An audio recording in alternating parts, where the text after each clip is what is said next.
Madre, ¿qué escogerías? Muy bien. ¿Qué tengo que escoger? Una corona, blanca o roja. ¿De qué estás hablando? El blanco significa pureza, el rojo martirio. ¿Estás bien? Déjame ver tu frente. Me enseñó 2 coronas. ¿Quién? ¿No las has visto? No puedo decir nada. Cuéntamelo todo, hijo. Me dijo que escogiera. ¿Y qué has escogido? Las 2.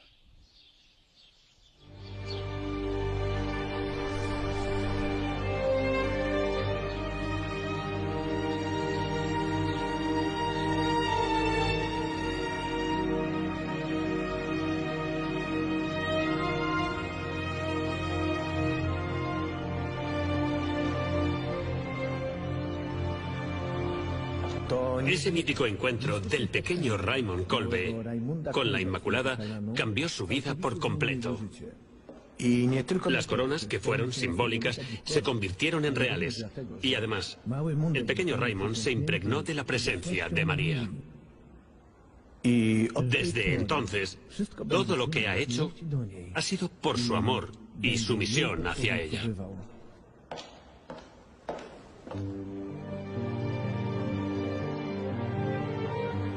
La historia de Raymond Kolbe muestra la providencia de Dios en su vida. Se hace evidente en los sucesos que experimentó y en la gente que conoció. Sus padres querían que se quedara con ellos a dirigir el taller familiar de tela. Pero Raymond tenía sus propios sueños, aunque no sería fácil cumplirlos. El padre Vladimir Jakovsky lo ayudó. Financió el costoso viaje que él y su hermano emprendieron hacia Leópolis. Hasta el día de su muerte, San Maximilian recordó en sus oraciones y misas al benefactor que les proporcionó el dinero necesario para poder viajar a la localidad de Leópolis.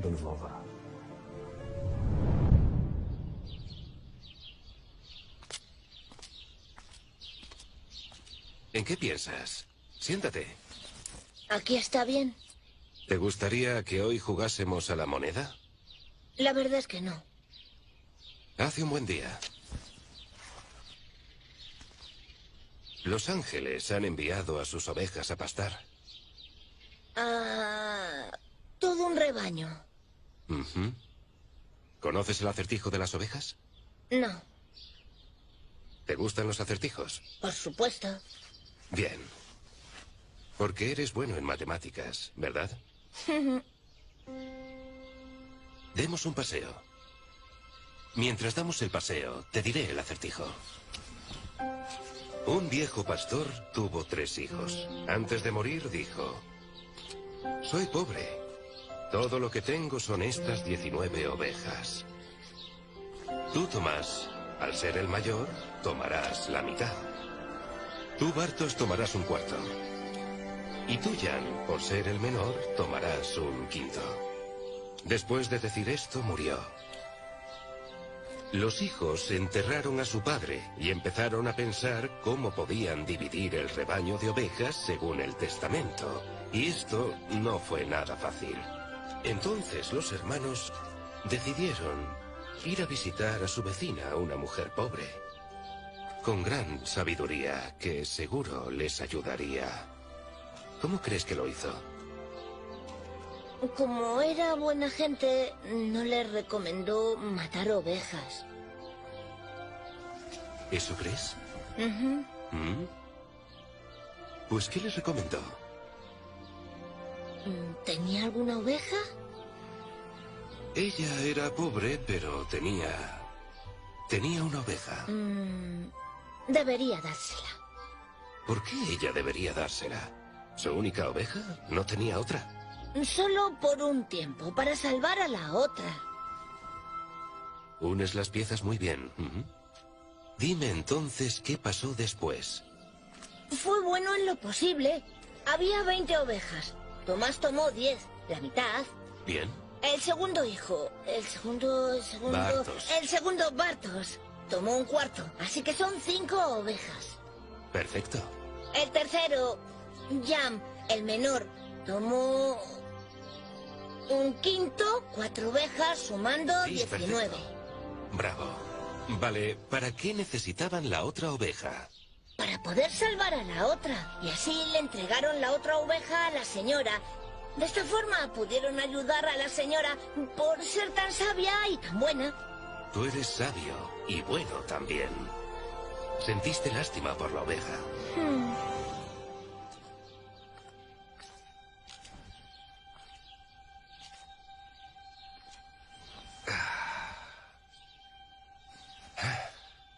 En matemáticas debes añadir el corazón para que todo sea posible. Incluso llegar a otros planetas. ¿Otros planetas? ¿Te gustaría ir? Claro, ¿Para qué? para contemplar la obra de Dios. Pequeño Raymond, me pregunto, ¿en quién te convertirás? La familia Kolbe era una familia muy patriótica. Solían hacer reuniones patrióticas en la casa de Julius Kolbe. Se formaban en su patriotismo a través de la literatura.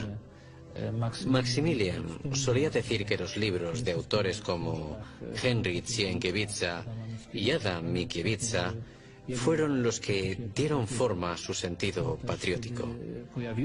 Así que, cuando surgió la oportunidad de luchar por la independencia polaca, su hermano Francis y él se unieron al sueño de liberar Polonia. Decidieron abandonar el seminario menor antes de poder unirse al noviciado. Querían presentarse ante su superior para explicarles sus intenciones. Pero la divina providencia les llamó de nuevo. No sabes la alegría que esto nos supone, tanto para mí como para tu padre.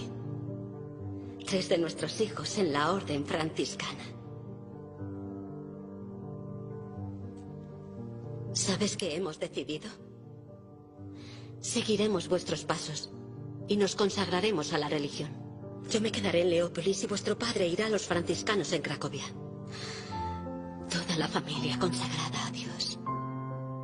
¿Puedes imaginarlo? Después de eso, los hermanos no tuvieron más dudas. Decidieron quedarse en el seminario menor y seguir la vocación franciscana.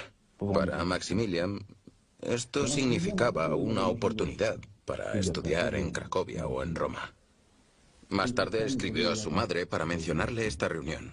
De esta forma Dios destruyó la red de Satanás. La infección es muy grave. ¿Hace cuánto tiene la herida? Una semana o más. La infección ha llegado hasta el hueso. Tendremos que sanearla. Si eso no funciona, no habrá más remedio que amputar. Dios mío. ¿No hay otra opción?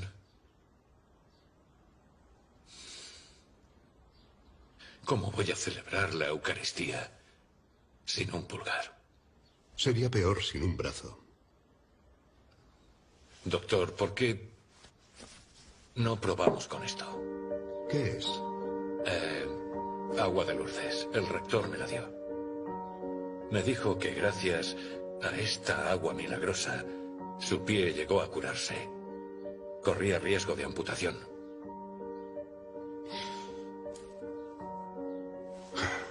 Bueno, podríamos intentarlo. ¿Por qué no? Nunca está de más aferrarse a la esperanza. Necesito ver la lesión. Levántese, por favor.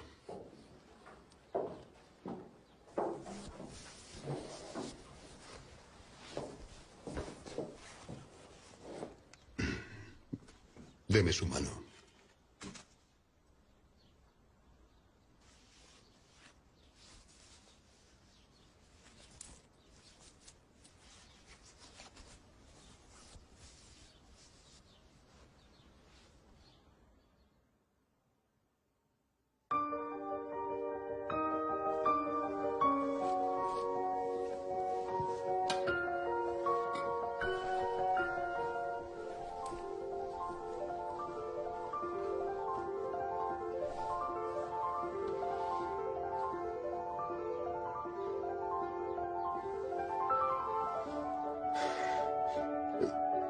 No sé si es el agua de Lourdes o su fe, pero una cosa es segura.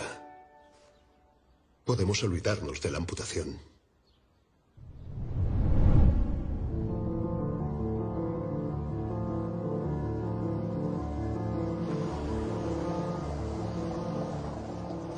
Kolbe pasaría 7 años en Roma, estudiando filosofía y teología. Vivió aquí, en Vía San Teodoro, donde aún hoy existe un monasterio franciscano. Esto es la cuna de Roma. Está situado entre el Capitolio, el Foro Romano, el Palatino y el Aventino. Según Aeneas, la canasta donde se hallaban Rómulo y Remo se encontró cerca de esta casa. Roma nació aquí. Décadas después de la muerte de Maximilian, en el tejado de ese edificio se estableció el punto desde el que se mide la distancia entre Roma y otras ciudades. Se estableció por motivos topográficos, pero de algún modo también por su simbología. Desde este lugar comienzan a medirse todas las cosas nuevas. En el caso de Maximilian, fue el lugar en el que empezó a medirse el bien y la dignidad, el respeto y el amor. Décadas después, este lugar simbólico se convirtió en el lugar topográfico desde el que se miden las distancias de la vida.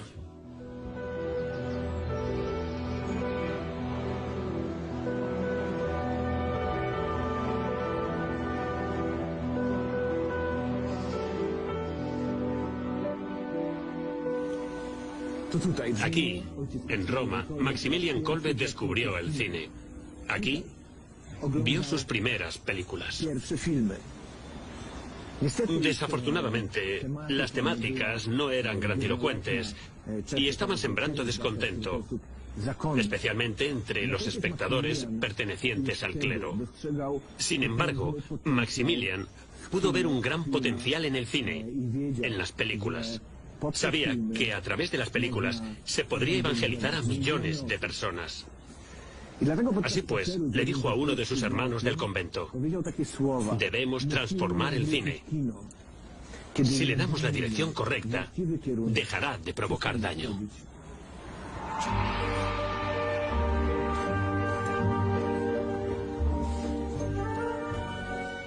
Fue en la ciudad de Roma donde Maximilian aprendió y desarrolló sus habilidades para la ciencia. El 3 de diciembre de 1918, Maximilian Kolbe aún no había sido ordenado padre. Tenía 24 años y era estudiante de la Universidad Gregoriana de Roma. Fue en estas fechas cuando diseñó una nave del futuro, el heteroplano. La idea y diseño eran únicas. Además, añadió una descripción de varias páginas explicando el funcionamiento de la nave, cómo volaría y los posibles problemas a los que podrían enfrentarse los astronautas una vez que estuvieran en el espacio.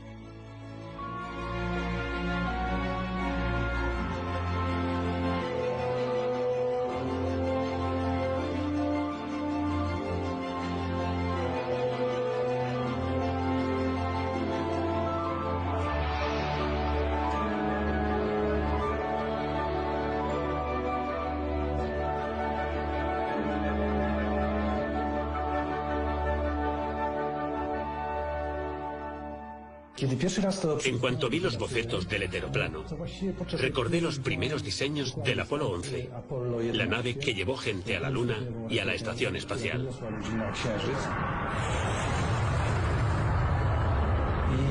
La misma que hoy es nuestro hogar en el espacio.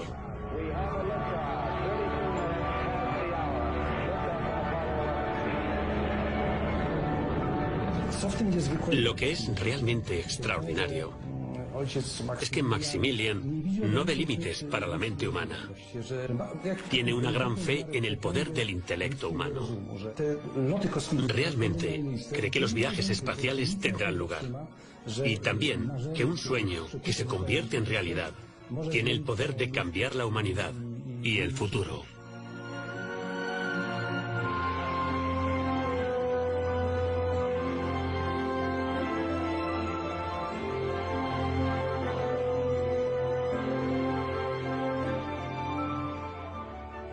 Los dibujos de Maximilian no son el trabajo de un ingeniero, son el trabajo de un visionario, pero no son fantasías. Él puede dibujar bocetos de cómo van a funcionar las cosas. Kolbe dice que él no sabe cómo solucionar el hecho de que los astronautas tengan que llevar comida para un viaje tan largo, pero está seguro de que tiene solución. Dice que no sabe cómo proveer de oxígeno a una estación espacial, pero está seguro de que existe una solución al problema. Dio un par de ideas sobre inventos que podemos ver que se han convertido en realidad no hace mucho tiempo. Por ejemplo, el motor iónico. Hace tan solo un par de años que fue completado.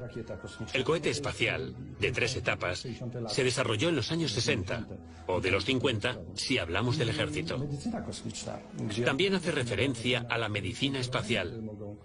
Menciona enfermedades que los astronautas podrían contraer por la falta de gravedad en el espacio. Es una visión extraordinaria que trasciende la mentalidad de la época. Y esto fue hace 100 años. Hace 100 años, Maximilian fue testigo de las protestas que azotaron Roma. Imagina que estamos en el año 1917. La masonería está celebrando su bicentenario. Maximilian está en la plaza de San Pedro y es testigo de una gran concentración organizada por los masones.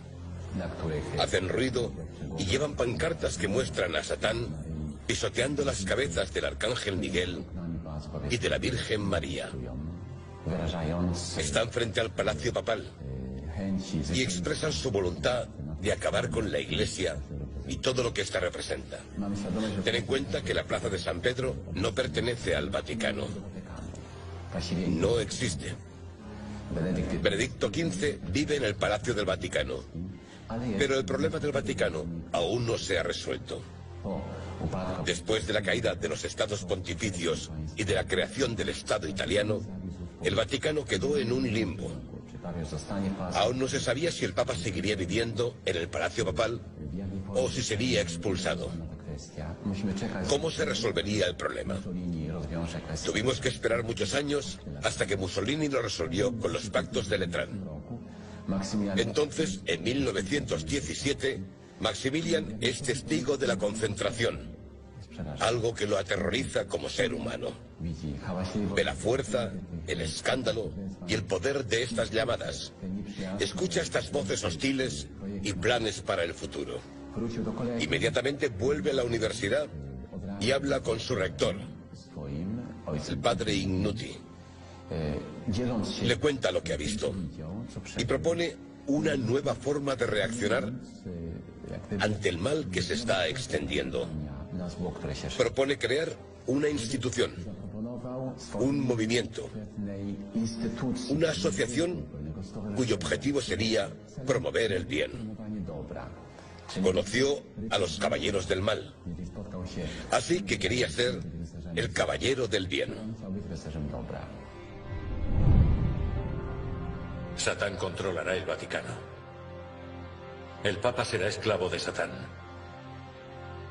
Nunca olvidaré las palabras escritas en las pancartas de la plaza de San Pedro. Probablemente como tú. No podemos permitir ataques dirigidos a la Santa Iglesia y al Papa. Los caballeros de la Inmaculada deben actuar en todas partes. En casas, en las escuelas, en los estados de toda la Iglesia. A pesar de nuestros enemigos.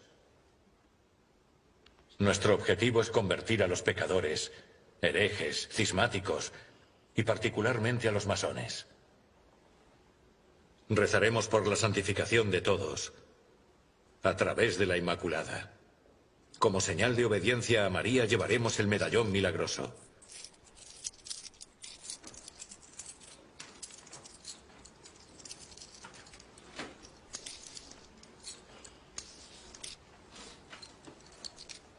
Al menos una vez al día dirigiremos una oración a María. Oh María, sin pecado concebida, reza por nosotros que hemos acudido a ti, y por todos los que te buscan y no huyen, especialmente por los masones. Maximilian tomó una decisión de servir a Dios a través de la Inmaculada, una herramienta divina para cortar la cabeza de la serpiente. El objetivo de los caballeros de la Inmaculada era convertir a los herejes, cismáticos, judíos y masones y santificar a todo el mundo a través de la Virgen María. Quizás por eso Maximilian decidió dar su primera misa en la iglesia de San Andrés en Roma. Muchos años después, en esta iglesia, sucedió una milagrosa conversión de un judío.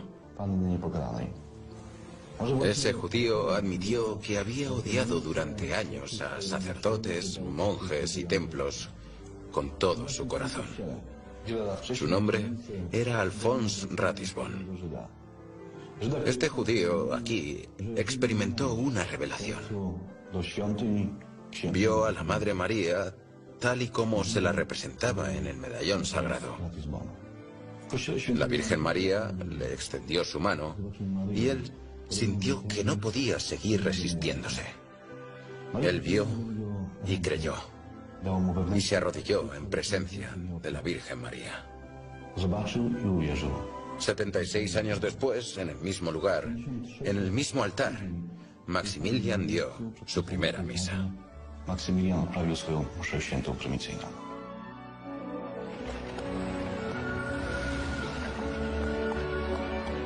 Cuando regresó a una Polonia libre, Maximilian comenzó a pensar en publicar un periódico. Todo va a suceder aquí, en el monasterio franciscano de Cracovia. No todas las ideas de Maximilian eran populares entre el resto de sus hermanos. El hecho es que se burlaban y reían de él, e incluso se mofaban de sus ideas.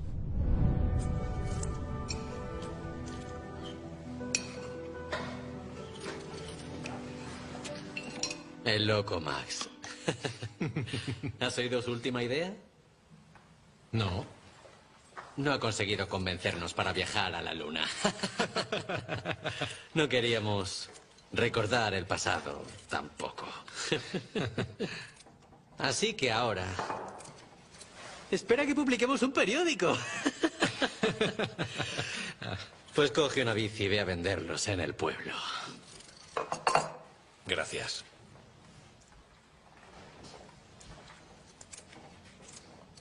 Periódicos.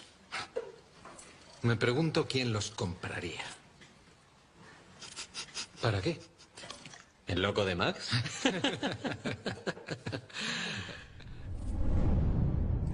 Para el padre Maximilian, uno de los objetivos fue que los caballeros tuvieran su propio periódico.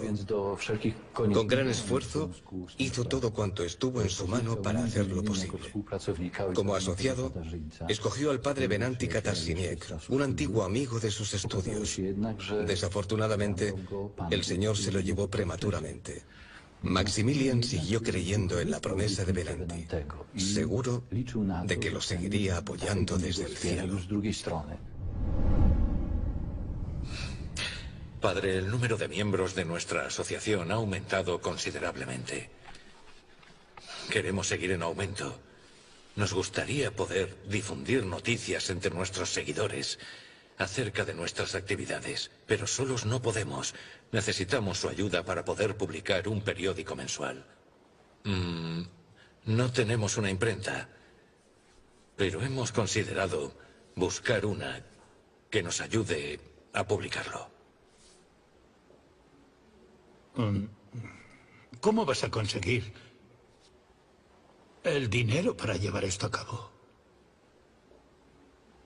El monasterio no dispone de recursos para ese tipo de proyectos y no puedes involucrarte en nada que pueda causarnos más gastos. Encontraremos el dinero. Recibiremos ofrendas, estoy seguro. El periódico se llamará Caballeros de la Inmaculada. Ella será la patrona. Estoy seguro de que puedo contar con su bondad. Tengo algunas ideas para los primeros artículos. Muy bien. Que se publique. Siempre y cuando no causes más gastos. Muchísimas gracias, padre. Dios le bendiga. Publicar la primera edición del periódico fue un gran reto, sobre todo por las finanzas. Kolbe tenía el mensaje que quería transmitir, pero debía costearlo él mismo. No podía contar con la ayuda de nadie, porque nadie podía ayudarle en ese momento. En tiempos difíciles, Maximilian siempre acudía a la Inmaculada. En Cracovia hay un altar al que Maximilian acudía a rezar a menudo, especialmente cuando tenía un problema. Allí encomendó a la Inmaculada la publicación de la primera edición del periódico.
En el interior de aquel sobre, el padre Maximilian encontró la cantidad de dinero exacta que necesitaba para completar la publicación del periódico, hasta el último céntimo.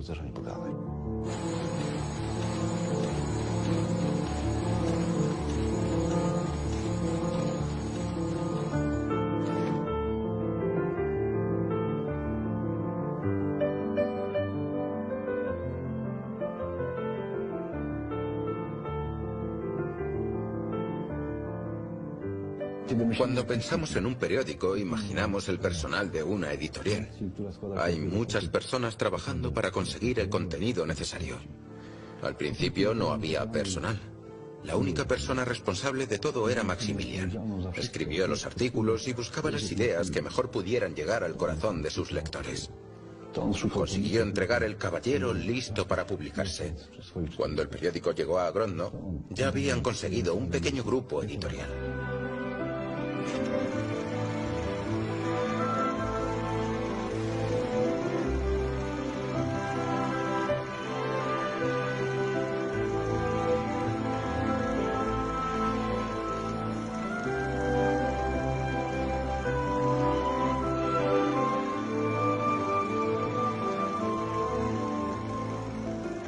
En el año 1927, todos los trabajos de impresión fueron trasladados a Niepokalanów.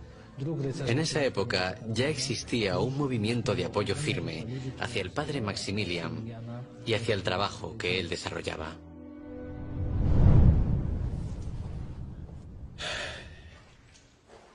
Que Dios os bendiga. Gracias. Imprimiremos más ejemplares de los Caballeros de la Inmaculada. ¿No debería tener aquí unos tornillos para poder estar más seguro? No. Parece que hay agujeros para ello aquí. No, ¿para qué? El motor va sobre ruedas. Así podemos ponerlo donde queramos. Este es mi invento. Mira, el humo va afuera por un tubo especial. Podemos trabajar sin importar cuál sea el clima y, lo más importante, sin correr riesgos. Hermano Seno, ¿está convencido de que es seguro? Sí.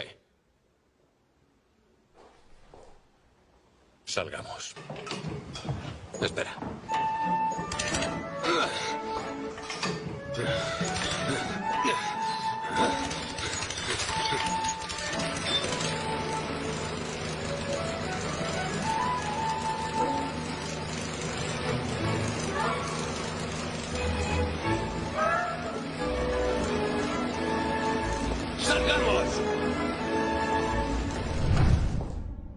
Maximilian no solo quería que sus lectores pudiesen recibir conocimiento teológico, también espiritual y religioso.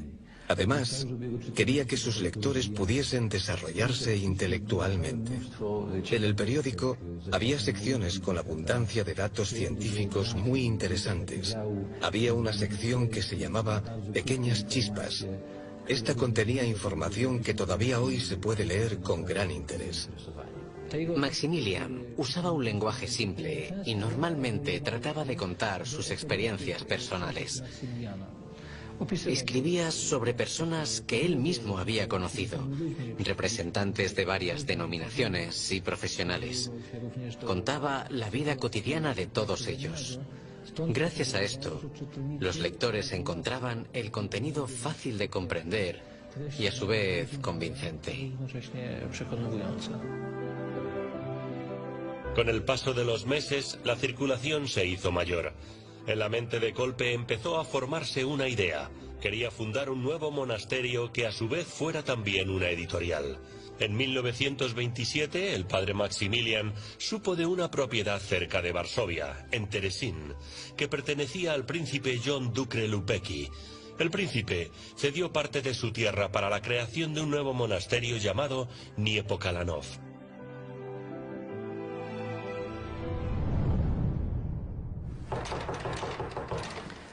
Entre. Dios le bendiga. Dios le bendiga.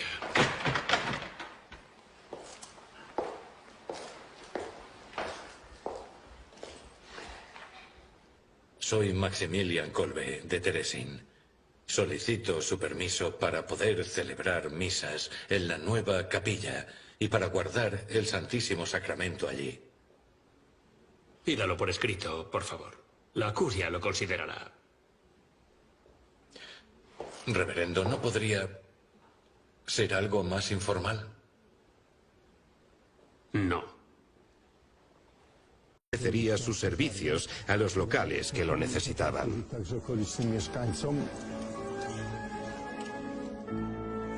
¿Cómo pudo Maximilian manejar un grupo tan grande formado por 750 jóvenes en el monasterio? Se cuidaban entre ellos porque tenían un objetivo en común. Al mismo tiempo, todos debían controlarse. Eso no significa que no había reglas, pero todos querían dar lo mejor de sí para Dios, la comunidad y el monasterio. Sabían que uno hace el bien a través de tomar responsabilidad.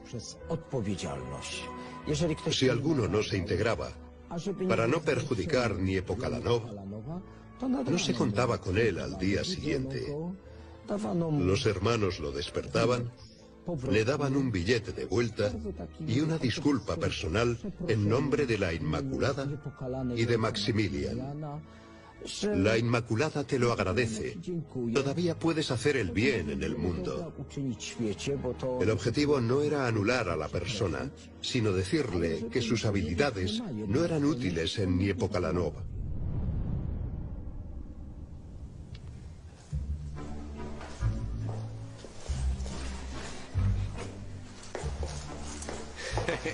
Es más fácil que un camello atraviese el ojo de una aguja que la pueda enhebrar. Muy gracioso, hermano. Estoy llorando de la risa.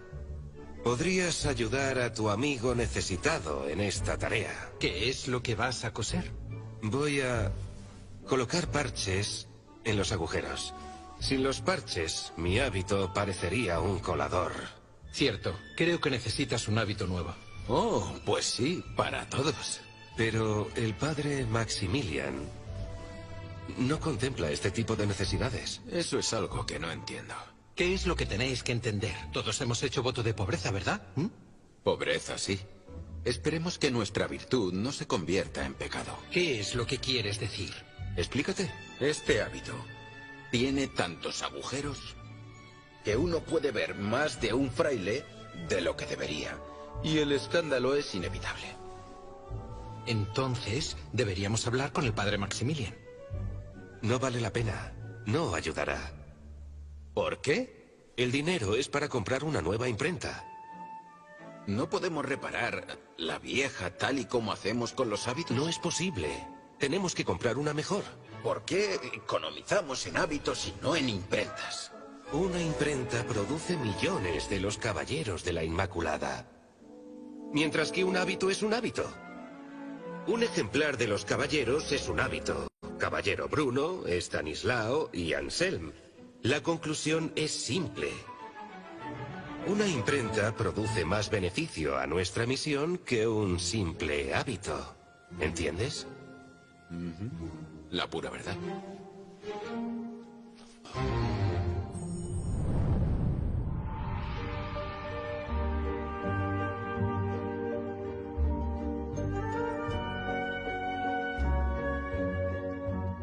En Niepocalanov se vive el espíritu del monasterio de la Inmaculada. Y es único, os lo aseguro. A veces me pregunto, ¿qué es este espíritu? Es el espíritu franciscano. La paciencia que le falta a tantos hoy en día puede aprenderse en el monasterio. La paciencia ha permanecido aquí. Maximilian edificó este espíritu pacientemente, día tras día, mediante el trabajo, la puntualidad y también unas reglas inapelables. No era una persona habladora. Tampoco tenía el don de la palabra, debido a problemas de salud. Pero gracias a su calma, su habilidad para escuchar, para hacer las preguntas apropiadas, fomentando la reflexión y el pensamiento, y su capacidad dialéctica ante cualquier discusión, se veía dotado de un gran poder de convicción que conseguía que este espíritu cautivara con delicadeza a las personas con las que Kolbe dialogaba o discutía. Maximilian Kolbe tenía el don de la empatía para con todos sus semejantes. En aquel tiempo, aquí en Niepocalanov, solo había barracones de madera. Ahora es muy diferente. El monasterio de Niepocalanov se ve moderno. Por aquellas fechas, una gran novedad era el ciclismo.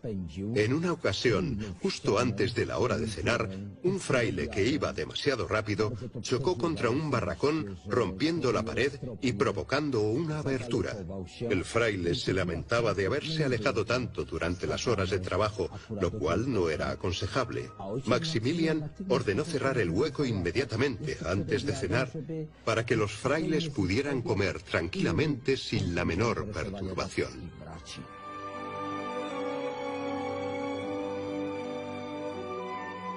El padre Maximilian pertenecía a la orden franciscana.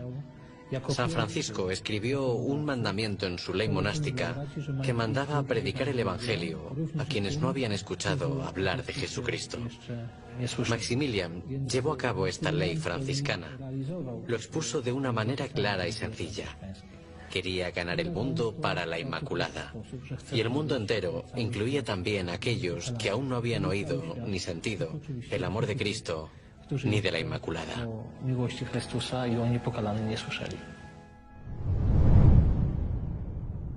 Mi meta es establecer la misión en Japón, luego en China e India. ¿Conoce a alguien en Japón? ¿Tiene algún contacto allí? No. ¿Habla japonés? No. ¿Y usted, padre, tiene dinero? No lo tengo.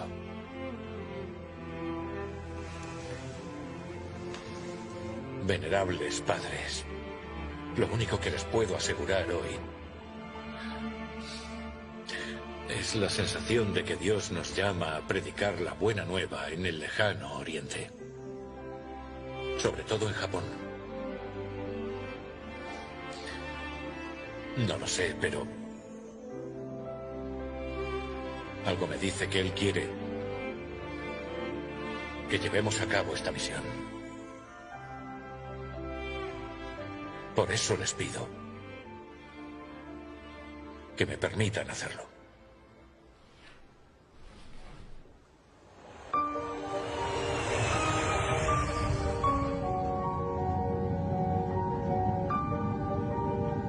Hoy en día existen vuelos directos a Japón desde Varsovia. Un viaje a Tokio dura aproximadamente 9 horas. El padre Maximilian debió dedicar 2 meses para llegar a Asia.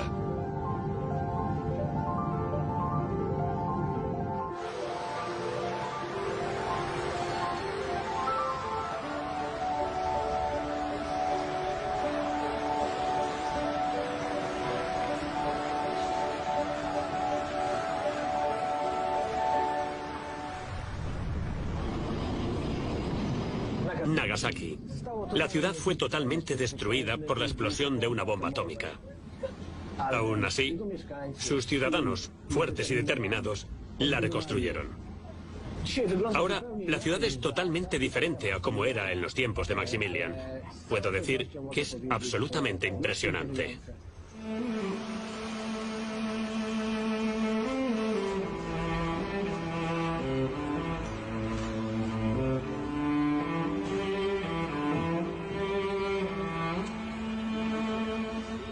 Una alfombra roja en Nagasaki. ¿A dónde conduce? Al Museo San Maximilian Kolbe.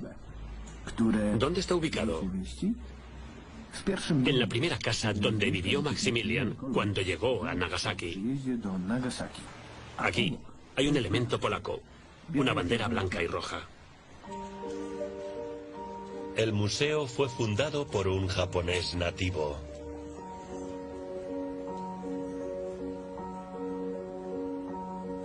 El padre Kolbe fue un hombre que tenía un gran sentido de justicia.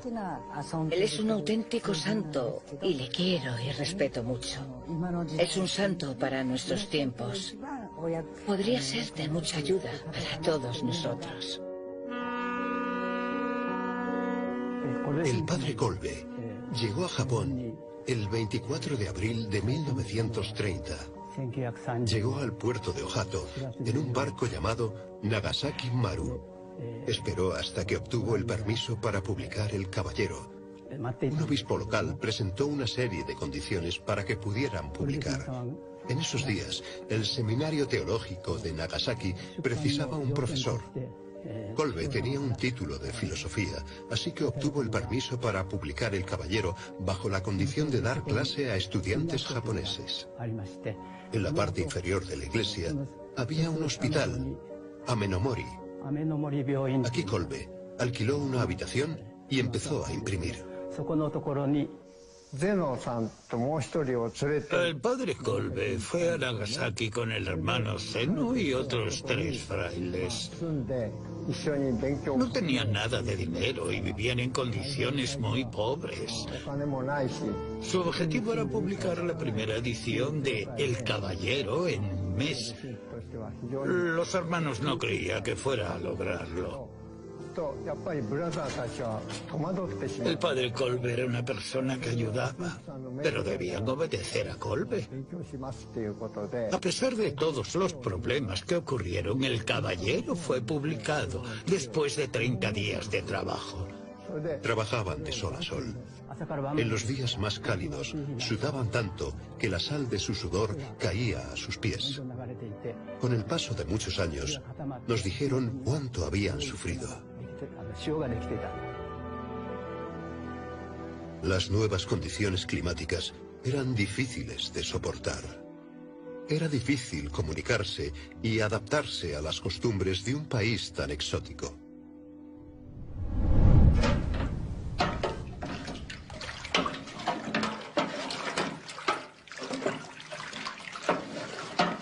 ¿Qué tenemos hoy para cenar? Lo mismo que ayer y que antes de ayer. Arroz. Otra vez. Estaría bien cenar patatas para variar un poco. Las patatas son mucho más caras que las naranjas en Polonia. Los japoneses saben lo que es bueno. Así que no vamos a comer patatas. ¿Porque son buenas? No, caras. Por favor, deja ya de quejarte todo el tiempo. Hermano, no, yo no me estoy quejando de nada. Solo echo de menos algunos sabores de casa. Te prometo que las serviremos en Navidad. En Navidad. Cuando esté a cargo de la cocina, no habrá que esperar a Navidad para comerlas. Me pregunto cómo lo harás. Sin más. Nuestro Señor convirtió el agua en vino. Ah, ¿así que quieres convertir el arroz en patatas? Con la ayuda de Dios.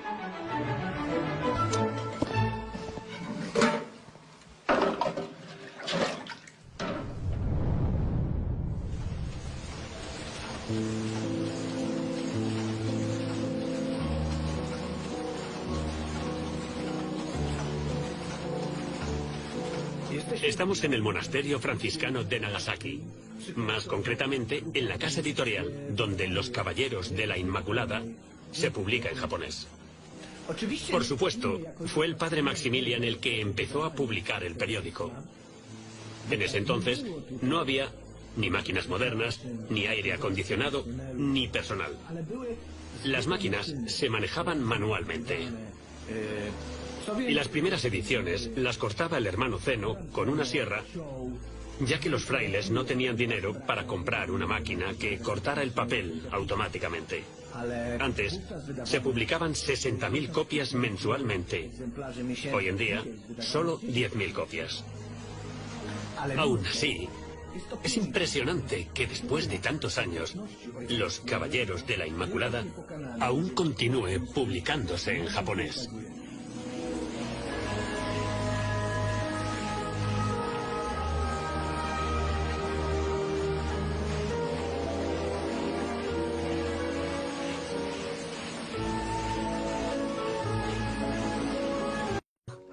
Ni siquiera logré encontrar sus huesos. Después de la explosión de la bomba, pasé 18 días junto a las ruinas.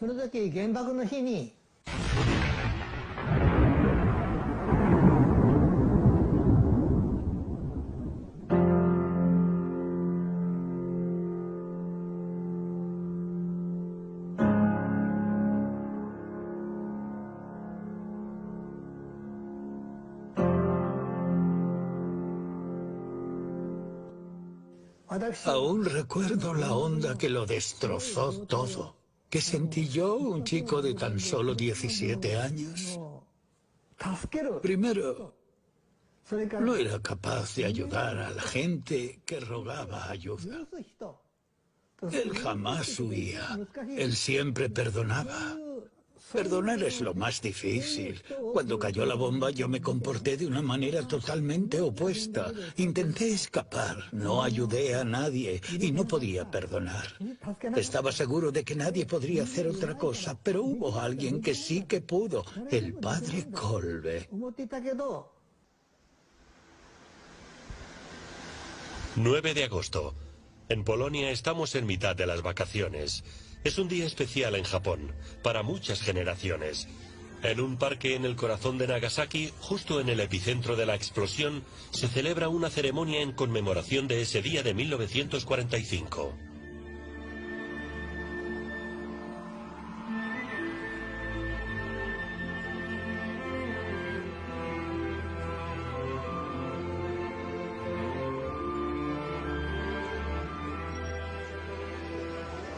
Hoy Nagasaki ha sido reconstruida y ha emergido de sus propias ruinas. Mugensai no Sono, el Niepokalanov japonés, puede verse intacto en el horizonte. La explosión hizo que los cristales de las ventanas salieran despedidos. ¿Cómo pudo el padre Kolbe prever esto cuando tuvo que elegir los terrenos que debía comprar? Porque no quería terreno en el propio centro de la ciudad. ¿Cómo pudo saber el padre Maximilian, años antes de la explosión, que una enorme bola de fuego destruiría la ciudad. No es el único secreto del padre Maximilian.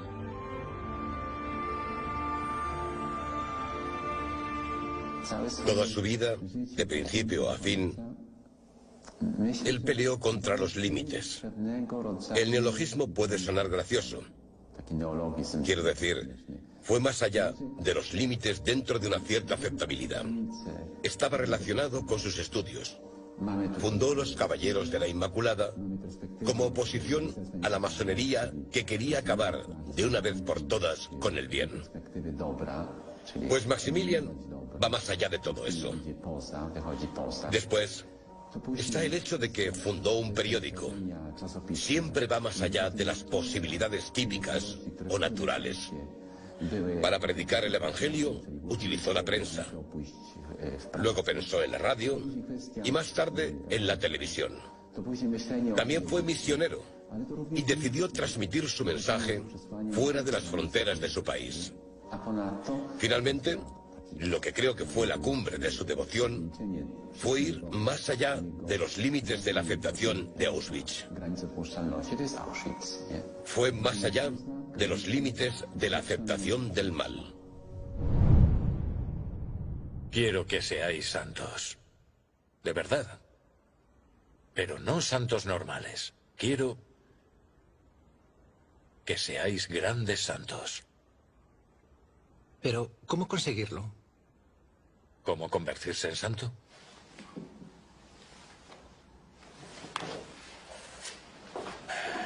Muchachos.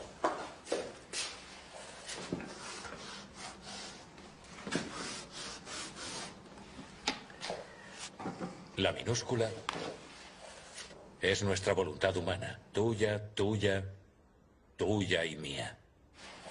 Y la mayúscula es la voluntad de Dios. Si la minúscula y la mayúscula se enfrentan, aparece el mal. No queda lugar para lo sagrado, pero si lo tratamos de forma justa y nuestra voluntad humana obedece la voluntad de Dios, lo sagrado es posible. ¿Qué quiere Dios de nosotros? Muchachos, quiere que seamos santos. Si queremos lo mismo, seremos santos.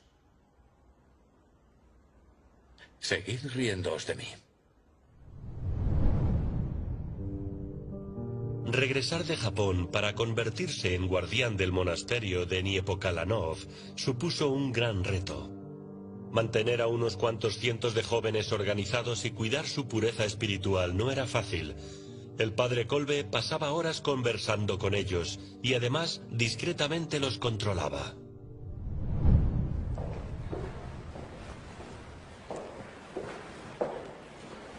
María. María.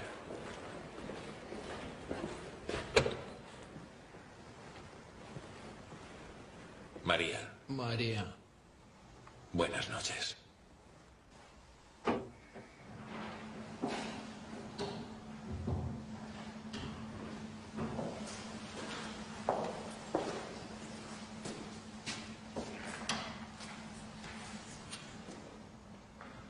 María. María. Buenas noches.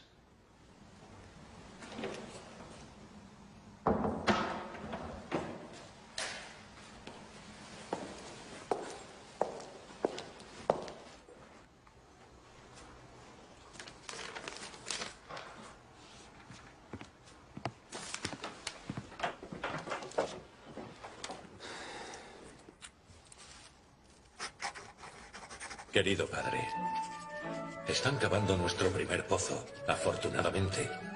Hasta ahora nuestros frailes han tenido que bajar a la fuente pública y buscar agua junto a mujeres que caminan semidesnudas. Tengo algo que decirte.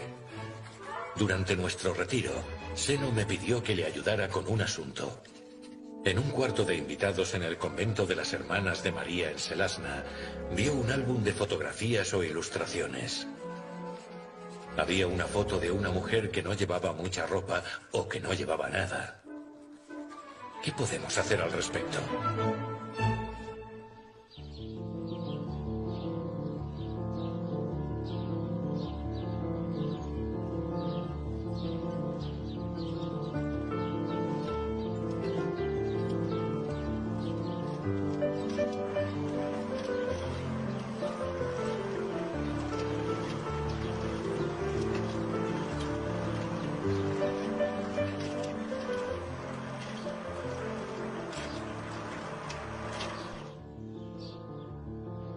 Pronto llegará un día muy importante para ti. Pronunciarás tus votos. Y uno de ellos será el voto de pobreza. Vivimos en un monasterio. No nos falta comida y tenemos un lugar donde dormir. La santa pobreza nos bendice. Un hombre nunca podrá ser feliz buscando las riquezas de este mundo. El segundo voto, sagrado, pero difícil, será el de castidad. Al unirnos al convento, renunciamos a la vida familiar. Y el voto no nos protegerá de que la naturaleza demande sus derechos. Fuimos creados así por Dios. Puede ser simple curiosidad por libros que hablen sobre impureza. Pero la batalla comenzará y demandará heroísmo muchas veces. Muchachos, de vosotros depende quién gane esta batalla. Solo de vosotros. Recordad esto. Con el estallido de la Segunda Guerra Mundial, la contienda tomaría otro sentido. Los polacos, incluyendo a los franciscanos, tendrían que afrontar la realidad de la guerra. Con el estallido de la Segunda Guerra Mundial se suspendieron los proyectos de Maximilian.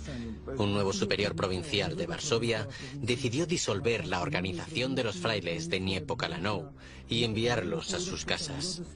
Un grupo de 50 frailes aún permanecieron con Maximilian cuando llegaron los alemanes. Maximilian y los frailes fueron confinados. Fueron retenidos en varios campos de concentración durante semanas, pero después regresaron a Niepokalanów. Restauraron el orden en el monasterio. Los frailes que se habían quedado en el área ocupada gradualmente fueron regresando. Se restauró la vida en el monasterio. Pero sin embargo, parece diferente. Ya no era posible seguir publicando el periódico. Habían cerrado la imprenta. Así que Maximilian empezó a realizar otro tipo de actividades, como reparar máquinas o hacer motocicletas y zapatos. También aceptó fugitivos de la Gran Polonia bajo su techo. Los polacos fueron exiliados cuando los alemanes empezaron a asentar sus propias colonias. Entre los fugitivos podías encontrar tanto polacos étnicos como polacos judíos. Los grandes grupos de polacos judíos, mujeres, niños, familias y ancianos que se dirigían a Niepokalanów eran bienvenidos, así como el resto de los fugitivos. Recibían comida y ropa. En la medida de lo posible, también les proporcionaban sus necesidades religiosas. Maximilian se preocupaba incluso de dar regalos a los niños. Durante la celebración de las fiestas judías, preparaban regalos y dulces para los más pequeños. Cuando este gran grupo de judíos pudo marcharse de Niepokalanów, una delegación judía fue a visitar a Maximilian para agradecerle todo lo que había hecho por ellos. Dijeron que, si sobrevivían, siempre venerarían a Niepokalanów. Jamás aceptaron los argumentos de quienes acusaban a Maximilian de antisemitismo.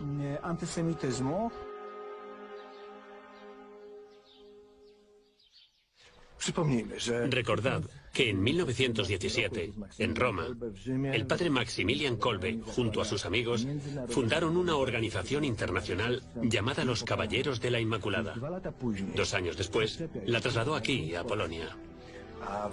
En Niepokalanów construyó el monasterio cristiano más grande del mundo. Contaba con 760 monjes, incluyendo 13 sacerdotes.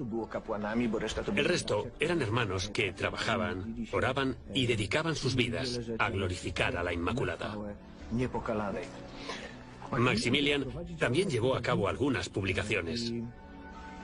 Importaba las máquinas más innovadoras de Alemania, hechas a medida.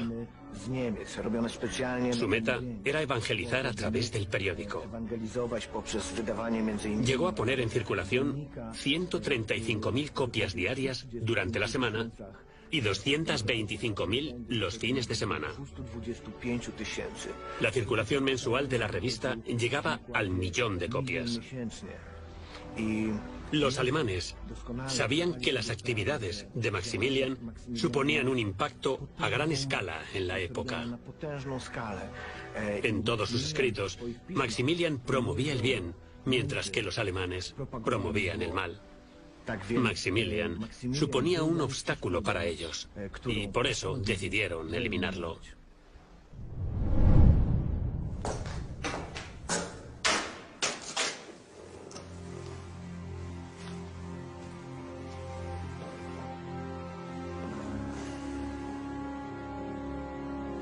¿Has hecho voto de pobreza? ¿De dónde sacaste el dinero para el periódico?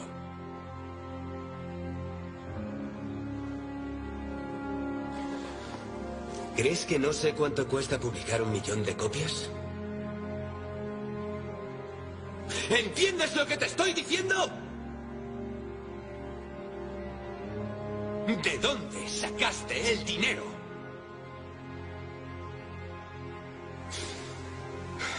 ¿Qué clase de milagro ha ocurrido para que consigas el dinero para publicar tu periódico? Te has respondido tú mismo. Gracias a un milagro. Y con el cuidado de Santa María.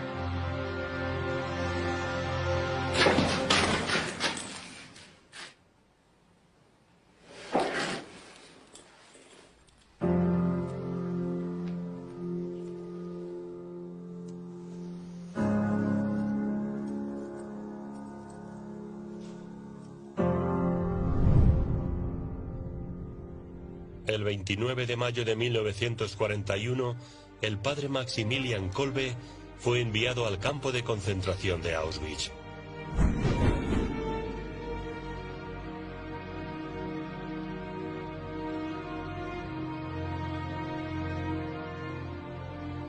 Al llegar, los prisioneros se encontraban con el director del campo y funcionario de la Schutzstaffel, Karl Fritz. Este recitaba una fórmula. No habéis venido a un resort alemán, sino a un campo de trabajo alemán. La única salida es a través de la chimenea. Los judíos pueden vivir aquí durante 2 semanas. Los sacerdotes durante 1 mes. El resto durante 3 meses. Si no os gusta, podéis ir a la valla eléctrica ahora mismo.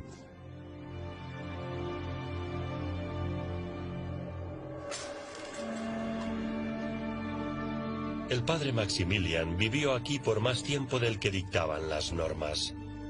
Numerosas personas fueron testigos de lo que dijo e hizo durante esos 77 días. Después de la guerra, se le pudo ver representado en una exhibición de arte que todavía hoy puede ser vista en el monasterio de Jarmese. El personaje más importante de la exhibición, junto al autor Marian Kolotchev, es el prisionero número 16.670, San Maximilian Kolbe. Kolotchev dice que conoció a San Maximilian y que estuvieron juntos en Auschwitz a finales de julio de 1941. Fue entonces cuando Kolbe dio su vida por un desconocido llamado Franciszek Gajowniczek.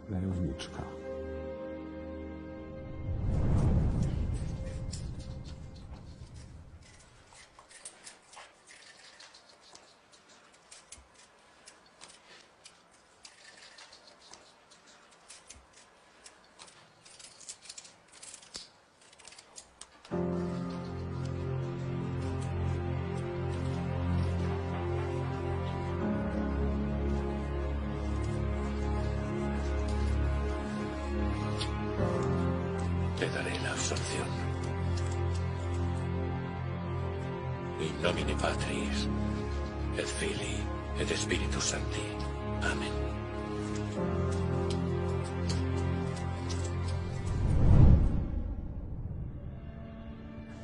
Un hermoso testimonio lo proporcionó Tadeusz Pietrzykowski, prisionero número 77.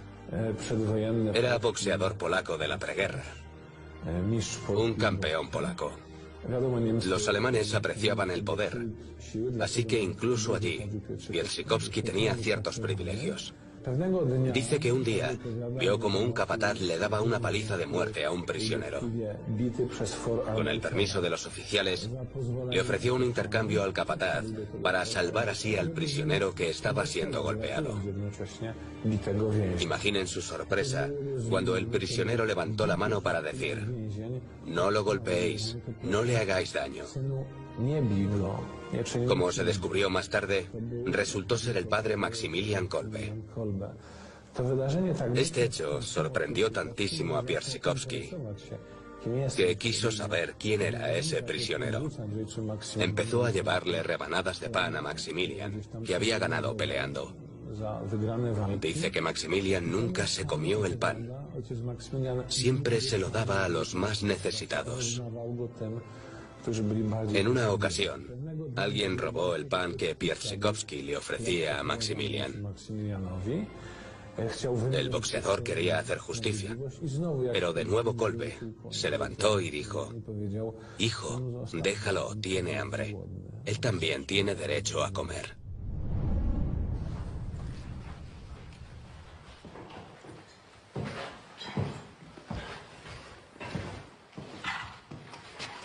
Padre, ¿un poco de té? Gracias.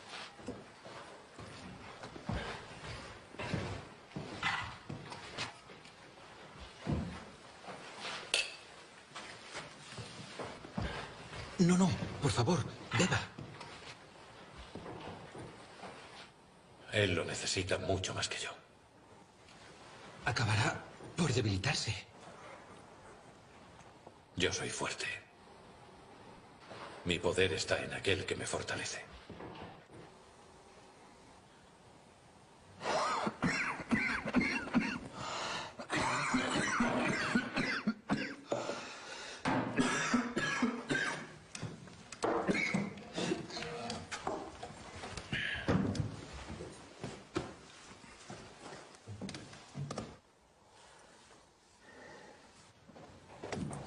Un poco de té.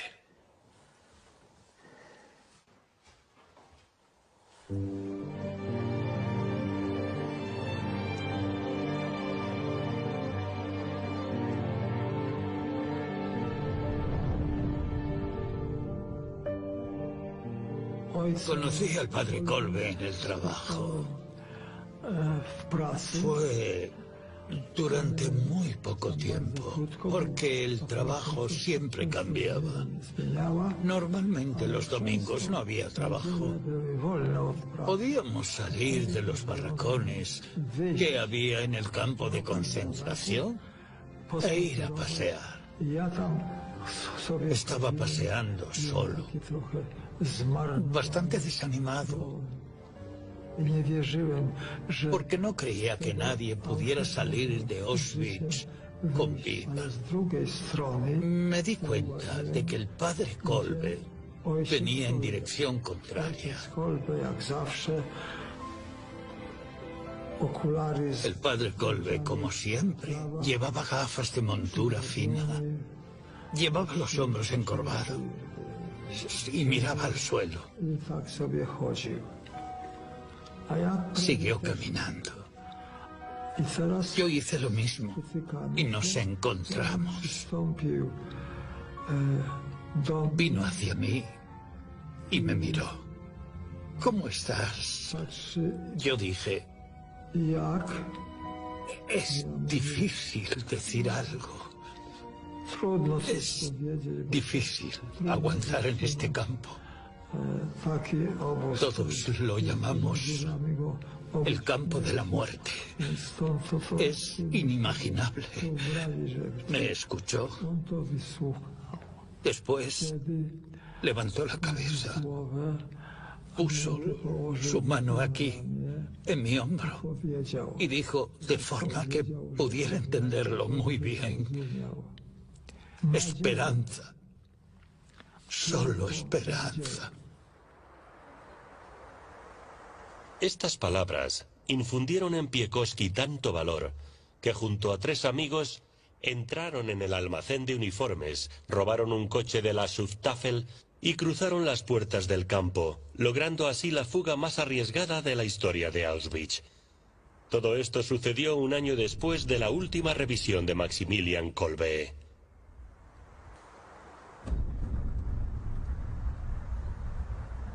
Según me dijo un exprisionero, al pasar lista, donde las personas son seleccionadas para morir, todos permanecían completamente inmóviles, petrificados y pensando, por favor, yo no, Dios, yo no. Fue a finales de julio de 1941. No se conoce la fecha exacta. Del bloque 14A, donde estaba el padre Kolbe, un prisionero escapó. El procedimiento siempre era el mismo. El bloque completo, del cual un prisionero escapaba, permanecía en la plaza, donde se pasaba lista hasta que el prisionero apareciera. En el caso de que el prisionero no fuese encontrado, se presentaba el funcionario de la Schutzstaffel, Karl Fritz. Este era conocido por su extrema crueldad. Fritz caminaba a lo largo de las filas y contaba. Dejaba que el miedo creciera y lentamente decía: tú, tú, tú y tú. Elegía a 10 prisioneros para que murieran de hambre en el búnker del bloque 11. El último prisionero que fue elegido para sufrir tal muerte fue el prisionero número 5659, Franciszek Gajowniczek, un sargento del régimen de infantería 36 en Varsovia. Empezó a llorar. Tenía esposa e hijos y quería vivir. Entonces algo extraño sucedió. Algo realmente extraño. Primero, un prisionero se salió de la fila sin que se lo pidieran. Caminó en dirección al comandante. Nadie sabe por qué. Debieron haberle disparado tras haber dado 2 pasos. Ese era el procedimiento habitual. Nadie dispara. Después Fritz comenzó a hablar con él. Él, que siempre trataba a los prisioneros como objetos. ¿Quién es ese cerdo polaco? ¿Qué es lo que quieres? Cuando escuchó que Kolbe quería dar su vida por la de ese prisionero, preguntó: ¿quién eres, señor? ¿Señor? ¿A un prisionero?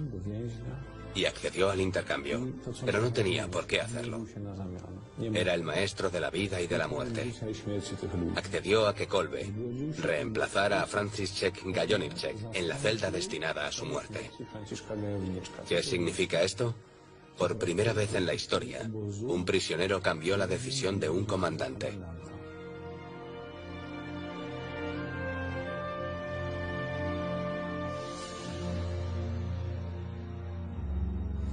Esto fue un milagro, y no solo uno, sino varios milagros a la vez. Primero, alguien se salió de la fila, lo cual estaba terminantemente prohibido. Podrían haberle disparado ahí mismo. Fritz lo aceptó, permitió a Gajowniczek regresar, y este hombre sobrevivió. Sin embargo, el milagro más grande fue otro diferente. Había alguien entre nosotros que, en aquellas condiciones, no pensó solo en sí mismo, que fue capaz de escuchar, simpatizar y sentir el sufrimiento ajeno. No solo escuchó, sino que respondió con su vida entera. Ese fue el verdadero milagro. El amor conquistó al odio. La victoria de la dignidad humana dentro de un sistema inhumano. Padre nuestro que estás en el cielo, santificado sea tu nombre. Venga a nosotros tu reino. Hágase tu voluntad en la tierra como en el cielo. Danos hoy nuestro pan de cada día. Perdona nuestras ofensas, como también nosotros perdonamos a los que nos ofenden.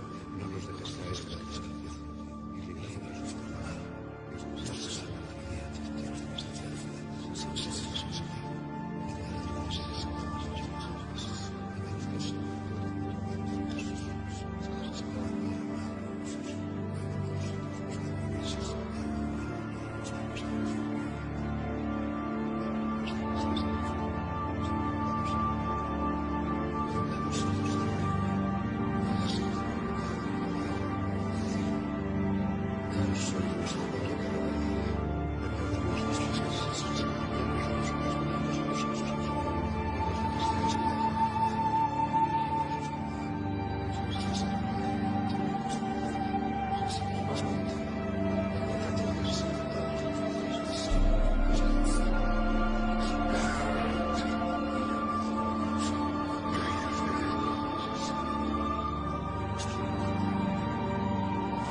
Desde esta celda salieron llantos y alaridos de gente desesperada, cuya vida estaba llegando a su fin. El padre Kolbe transformó la celda en una capilla, en una iglesia. Se podían escuchar canciones, oraciones y el rosario. Los oficiales de la Schustaffel estaban sorprendidos y dijeron: es alguien extraordinario. Nunca habíamos tenido a un hombre con semejante fe aquí. ¿Cómo me siento yo, como alemán, al respecto? Una vez estaba justo aquí, hablando a un grupo alemán sobre la victoria moral de Maximilian Kolbe, sobre su grandeza aquí, en la celda del bloque 11. De pronto, vi a los oficiales de la Schustaffel en mi mente. Y fue cuando me di cuenta. Si la grandeza de un hombre se podía encontrar aquí abajo, ¿cómo de pequeños debían de ser esos alemanes? Uno podría decir que la verdadera victoria de la humanidad es la victoria de San Maximilian Kolbe. Él falleció. Desde el punto de vista militar, se podría decir que perdió. Pero a los ojos de Dios,